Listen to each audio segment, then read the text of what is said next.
A extrema-direita odeia que o Brasil faça filmes sobre a ditadura militar e é por isso que a gente precisa continuar fazendo cada vez mais.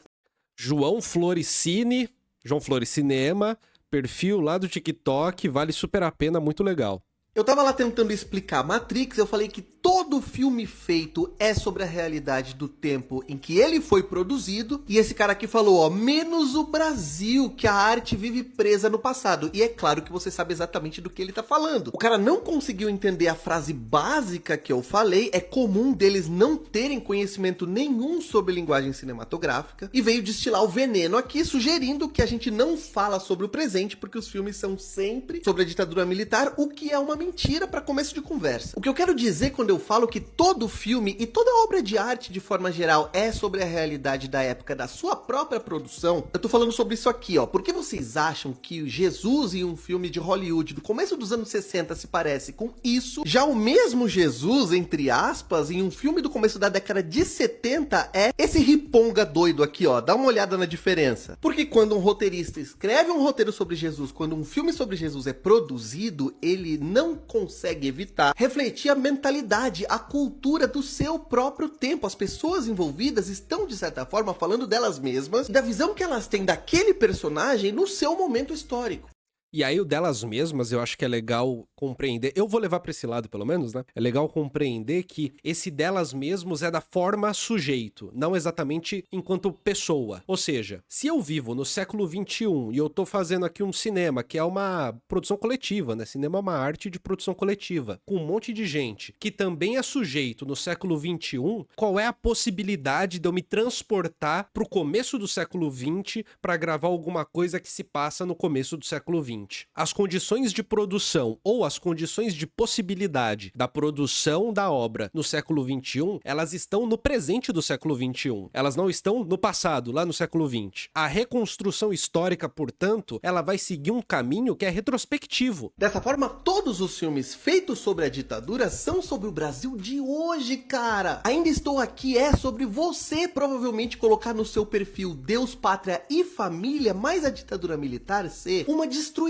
de famílias, a extrema-direita ser contra a família brasileira. Ou seja, você tá falando sobre o passado, mas as questões, mesmo que você nem saiba, as questões são do presente, mesmo que sejam questões do presente sobre o passado, ou mesmo que sejam questões do presente sobre o presente, mas que são o mote da apropriação da história do passado. No fundo, vai ser sempre sobre o presente, e nunca sobre o passado, sempre onde a gente tá com o pé. A gente tá com o pé onde? No presente. Brasil, século XXI, 2026. A gente não tá com o pé no passado. Entende o que eu quero dizer? Isso significa que o eco da ditadura no bolsonarismo não é um eco que está no passado. É um eco que está no presente. A sua reverberação, ela é do presente. Ou seja, a vontade de ditadura que vem do bolsonarismo, essa vontade de poder de ditadura que vem do bolsonarismo, é uma vontade situada no presente. Por mais que se queira fazer parecer que é uma exaltação de um modelo do passado. A família tradicional que se deseja não é uma família da tradição, portanto, de um passado perfeito. Ela é do presente. É uma produção no presente. Ela é tão artificial quanto qualquer forma de família. Ela se situa, portanto, no presente. O eco do passado é, no máximo, uma justificativa que funciona muito bem na nossa civilização para fazer parecer que não se trata de algo arbitrário. Como se ser arbitrário fosse algo negativo. Mas as coisas, elas acontecem geralmente a partir do arbitrário. É um arbitrário que se impõe. E ao se impor, se torna uma realidade. Independentemente da sua justificativa. Tanto lá na década de 60 quanto hoje ainda. Você vê a importância de fazer esse tipo de filme hoje? O Agente Secreto é também sobre o fascismo tipicamente brasileiro, que é diferente do fascismo em outros países do mundo. Porque o fascismo brasileiro, inclusive o de hoje, é um fascismo anti-intelectual. É um fascismo que ataca professores, que ataca cientistas, como a gente vê em Um Agente Secreto. E é um fascismo entreguista, é um fascismo que bate continência não para sua própria bandeira, mas para a bandeira americana, defendendo no limite invasões, defendendo no limite intervenções ilegais e violentas dos Estados Unidos aqui. Como dá para ver em A Conspiração Condor, que está disponível inclusive nesse momento nos cinemas brasileiros, e que reflete não só o fascismo da ditadura militar 60 anos atrás, mas também tanta muita gente em 2025 e 2026 indo pras ruas pedir pro Trump vir aqui bombardear a casa delas. Gente como você, dá chilique toda vez que você sabe de uma nova produção brasileira ambientada no tempo da ditadura militar, só faz com que produzir esse tipo de filme seja ainda mais importante pros dias de hoje. Até porque quem não conhece o próprio passado tá fadado a repeti-lo, né? Não tem como você construir o futuro sem saber do teu passado. E saber do teu passado geralmente significa, no presente, reconstituí-lo. Criticamente ou não, enfim, a depender, né, de como vai acontecer este saber, esse ato de saber. E a sua reconstituição, ela é uma propulsão para que se consiga falar sobre o futuro. Futuro imediato, futuro distante. Mas é relevantíssimo isso, até porque ajuda a entender outras coisas, né?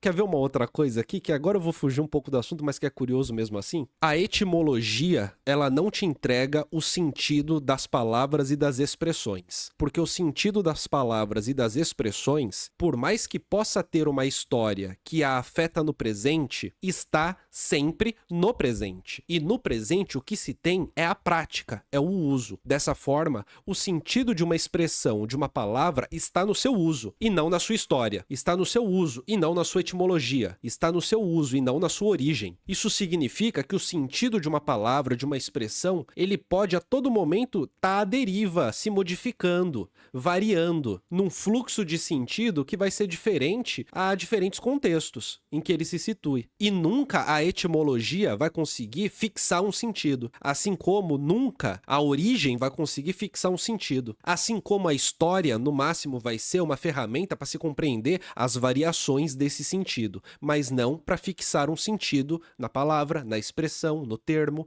e por aí vai. Ou seja, a ditadura que a gente vai sempre viver é a do presente. O presente é a única coisa que existe na prática. O resto está funcionando para que se compreenda justamente o presente. E muitas vezes a gente pode compreender errado. Tudo bem?